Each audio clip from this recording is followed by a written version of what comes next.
Welcome to our channel icon India 6 మంత్స్కి సంబంధించి 2024 జనవరి to జూన్కి సంబంధించినటువంటి అన్ని కరెంట్ అఫైర్స్ టాపిక్స్ని కవర్ చేస్తూ విత్ ఎక్స్ప్లెనేషన్తో మీ ముందుకి ఒక బుక్ని తీసుకురావడం జరుగుతోంది. అదే ఎంసీక్యూస్కి సంబంధించిన బుక్. ఈ మల్టిపుల్ చాయిస్ క్వశ్చన్స్ అనేవి క్వశ్చన్స్ విత్ ఆన్సర్స్ విత్ ఎక్స్ప్లెనేషన్తో ఇప్పుడు ఎగ్జామ్స్ జరుగుతున్నటువంటి ప్యాటర్న్లో బుక్ని డిజైన్ చేయడం జరిగింది. 6 మంత్స్ కరెంట్ అఫైర్స్కి సంబంధించినటువంటి మొత్తం క్వశ్చన్ ఆన్సర్స్ని కరెంట్ అఫైర్స్ని ఒకేసారి మీరు అప్డేట్ చేసుకోవడానికి బుక్ మీకు ఎంతగానో ఉపయోగపడుతుంది. ఈ బుక్ అనేది మీరు రాయబోయే ఆల్ కాంపిటేటివ్ ఎగ్జామ్స్కి మీకు ఆర్ఆర్బి, ఎస్ఎస్సి, అలాగే గ్రూప్స్, దీంతోపాటు ఎస్ఐ కానిస్టేబుల్, ఇలా ఆల్ కాంపిటేటివ్ ఎగ్జామ్స్కి ఉపయోగపడేలాగా ఈ బుక్ని డిజైన్ చేయడం జరిగింది. బుక్ ఆర్డర్ కోసం క్రింద ఇస్తున్న నెంబర్ కానీ ఐకాన్ ఇండియా యాప్ ద్వారా కానీ మీరు బుక్ని ఆర్డర్ చేయవచ్చు, బుక్ని పొందవచ్చు. సో మనం ఇక ఈ బుక్ ద్వారా తీసుకొచ్చినటువంటి క్వశ్చన్స్ని గురించి ఒకసారి డిస్కస్ చేద్దాం. సో ఈ క్వశ్చన్స్ మీకు చూపిస్తున్నటువంటి క్వశ్చన్స్, మనం డిస్కస్ చేయబోయే క్వశ్చన్స్ అన్నీ కూడా బుక్లో ఇచ్చినటువంటి క్వశ్చన్స్, వీటికి సంబంధించిన ఎక్స్ప్లెనేషన్ ఏదైతే నేను చెప్తున్నానో ఇది కూడా మీకు బుక్లో ఉంటుంది. ఒక్కసారి ఈ క్వశ్చన్స్ని గురించి డిస్కస్ చేద్దాం. ఫస్ట్ క్వశ్చన్ చూడండి, 21st క్వశ్చన్. మనం ప్రీవియస్గా 20 క్వశ్చన్స్ డిస్కస్ చేయడం జరిగింది. ఆ వీడియోస్ మీరు చూడనట్లయితే, ఈ వీడియో ఫస్ట్ చూస్తున్నట్లయితే ఆ వీడియోస్ని కూడా చూడొచ్చు, యూట్యూబ్లో మీకు అవైలబుల్గా ఉంటాయి. సో ఇక్కడ 2024-25 మధ్యంతర బడ్జెట్, ఇంట్రీమ్ బడ్జెట్ అనేది తీసుకొచ్చారు. ఎందుకు అని అంటే ఎన్నికలు జరిగినందుకు. సో సమర్పించేటప్పుడు ఆర్థిక మంత్రి నిర్మలా సీతారామన్ ఫైనాన్షియల్ ఇయర్ 2024కి సంబంధించి ద్రవ్యలోటు అంచనాను ఎంతకు సవరించారు అని చెప్పేసి ఒక క్వశ్చన్ తీసుకోవడం జరిగింది. ఇందులో ఆప్షన్స్ని ఒకసారి అబ్జర్వ్ చేస్తే 5.6% అని అంటున్నాం, 5.8, 5.96%గా ఆప్షన్స్ని ఇవ్వడం జరిగింది. సరైన ఆన్సర్ ఏమనుకుంటున్నారు? మీ ఆన్సర్ని కమెంట్ బాక్స్లో పోస్ట్ చేయండి. సరైన ఆన్సర్ గురించి ఇప్పుడు నేను చెప్తాను. సో 5.6% కాదు, 5.8% ఈజ్ ద రైట్ ఆన్సర్. 5.9 కాదు, 6% కాదు. సో ఇంట్రీమ్ బడ్జెట్ అనేది ప్రవేశపెట్టినప్పుడు ఈ బడ్జెట్కి సంబంధించి ఫిజికల్ డెఫిషిట్ అనేది ఎంతగా చెప్పడం జరిగినది అని అంటే 5.8%గా చెప్పడం జరిగినది. ఇది 2024-25 సంవత్సరానికి సంబంధించి. ఇక 2025-26 సంవత్సరంలో ఫిజికల్ డెఫిషిట్ అనేది 4.5%కి తగ్గించాలి అని చెప్పేసి ప్రభుత్వం భావిస్తున్నట్లు కూడా చెప్పడం జరిగినది. ఒకవేళ మీకు ద్రవ్యలోటు మీద ఏదైనా క్వశ్చన్ వస్తే మీరు సవరించిన ద్రవ్యలోటు ఎంత అని అంటే 5.8% అని చెప్పేసి గుర్తుంచుకోండి. Very very important. Economy point of వ్యూలో ఈ క్వశ్చన్ని మనం అప్డేట్ అయినాం. నెక్స్ట్ దీని తర్వాత మరొక క్వశ్చన్ చూడండి. క్రింది విషయాలను పరిగణించండి. కోడెక్స్ అలిమెంటరీస్ కమిషన్ సిఏసి అనేది FAO మరియు WHO సంయుక్తంగా ఏర్పాటు చేసిన ఒక అంతర్జాతీయ సంస్థ అని అంటున్నాం.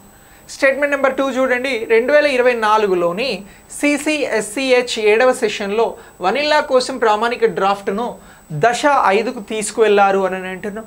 నెక్స్ట్ థర్డ్ స్టేట్మెంట్ చూడండి. 2024లో CCSCH 7వ సెషన్లో 50 దేశాల నుంచి 109 మంది ప్రతినిధులు పాల్గొన్నారు అని అంటున్నాం.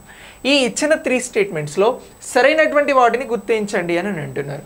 1 మరియు 2, 2 మరియు 3, 1 మాత్రమే, 1 మరియు 3 మాత్రమే అనేటువంటి ఆప్షన్స్ని ఇచ్చిన ఆప్షన్స్లో సరైనవి ఏమిటో ఒకసారి చూద్దాం. సో ఇక్కడ కోడెక్స్ అలిమెంటరీస్ కమిషన్ అనేది FAO అలాగే WHO, food and agriculture organisation, world health organisation ద్వారా ఏర్పాటు చేయబడినటువంటి ఒక అంతర్జాతీయ సంస్థ. ఈ సంస్థ ఫుడ్కి సంబంధించి, క్వాలిటీకి సంబంధించినటువంటి అంశాలను పర్యవేక్షిస్తూ ఉంటుంది, స్టాండర్డ్స్ని ఫిక్స్ చేస్తూ ఉంటుంది. ఎలాంటి ఫుడ్ని మార్కెట్లోకి తీసుకురావాలి, ఎలాంటి ఫుడ్ తీసుకోవాలి అనేటువంటిది. సో ఇక్కడ ఇది రైట్ స్టేట్మెంట్ అని అంటున్నాం, ఇది రైట్. ఇక నెక్స్ట్ 2024లోని CCSCH 7వ సెషన్లో వనిల్లా కోసం ప్రామాణిక డ్రాఫ్ట్ 5వ దశకు తీసుకువెళ్లారు అని అంటున్నాం. ఈ స్టేట్మెంట్ కూడా రైటే. 2024కి సంబంధించి ఈ అప్డేట్ అనేది ఉన్నది. ఇక 2024లో 7వ సెషన్లో 50 దేశాల నుంచి 109 మంది ప్రతినిధులు పాల్గొన్నారు అని అంటున్నాం. సో 50 దేశాల నుంచి పాల్గొనలేదు, 31 దేశాల నుంచే పాల్గొనడం జరిగినది. ఎన్ని దేశాలు అని అంటున్నాం? 31 దేశాలు. సో కాబట్టి ఈ స్టేట్మెంట్ రాంగ్. ఇక్కడ 50 దేశాలు ఇచ్చినాం కాబట్టి మనకు సరైనవే అడిగారు కాబట్టి 1 మరియు 2 అనేవి ఇక్కడ సరైనవి. Option A is the right answer అని చెప్పేసి ఈ స్టేట్మెంట్ క్వశ్చన్కి మనం ఆన్సర్ చేయడం జరుగుతూ ఉంది. ఓకే. ఇక నెక్స్ట్ దీని తర్వాత మరొక క్వశ్చన్ చూడండి. మలేషియాలో 17వ సుల్తాన్గా ఎవరు ప్రమాణ స్వీకారం చేశారు?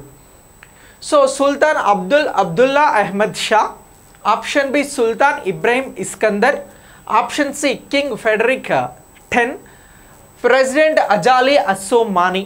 సో దీన్ని ఎలిమినేట్ ప్రాసెస్లో చేస్తే కింగ్ ఫ్రెడరిక్ 10 అనేది రాంగ్ ఆన్సర్. ఇక ప్రెసిడెంట్ అజాలి అసోమాని అనేది కూడా రాంగ్ ఆన్సరే. సుల్తాన్ అబ్దుల్లా అహ్మద్ షా ఆన్సర్కి దగ్గరగా ఉంది కానీ ఇది రైట్ ఆన్సర్ కాదు. రైట్ ఆన్సర్ వచ్చి Sultan Ibrahim Iskandar right answer. So ఎవరైనా ఇటీవల మలేషియాకి ప్రెసిడెంట్గా సుల్తాన్గా ఎవరు ప్రమాణ స్వీకారం చేశారు అని అంటే మీరు చెప్పాల్సినటువంటి పేరు ఇబ్రాహిం ఇస్కందర్ అని చెప్పేసి గుర్తుంచుకోండి. ఇది రైట్ ఆన్సర్. ఇక నెక్స్ట్ క్వశ్చన్ చూద్దాం. క్రింది విషయాలను పరిగణించండి లేదా పరిశీలించండి. ఐఎన్ఎస్ సంధ్యాయాక్ యొక్క ప్రాథమిక పాత్ర సముద్ర యుద్ధాలను నిర్వహించడం. స్టేట్మెంట్ నెంబర్ 2, ఐఎన్ఎస్ సంధ్యాయాక్ ప్రారంభించిన తేదీ December 5, 2021. Statement number 3, INS Sandhayak hydrographic సర్వేలకు అవసరమైన అత్యాధునిక పరిశీలనలను కలిగి ఉన్నది అనేటువంటి 3 స్టేట్మెంట్స్ని ఇచ్చినాం. ఇచ్చిన స్టేట్మెంట్స్కి ఆప్షన్స్ ఏమి ఇచ్చినాం, సరైనవి గుర్తించండి అని చెప్పేసి 1 మరియు 2, 2 మరియు 3, 1 మరియు 3, 2 మాత్రమే అని ఇచ్చినాం. సో మరి సరైన ఆన్సర్ ఏమనుకుంటున్నారు అనేది మీ ఆన్సర్ తెలిస్తే మీకు పోస్ట్ చేయండి కమెంట్ బాక్స్లో, నేను ఆన్సర్ని ఎక్స్ప్లెయిన్ చేస్తా.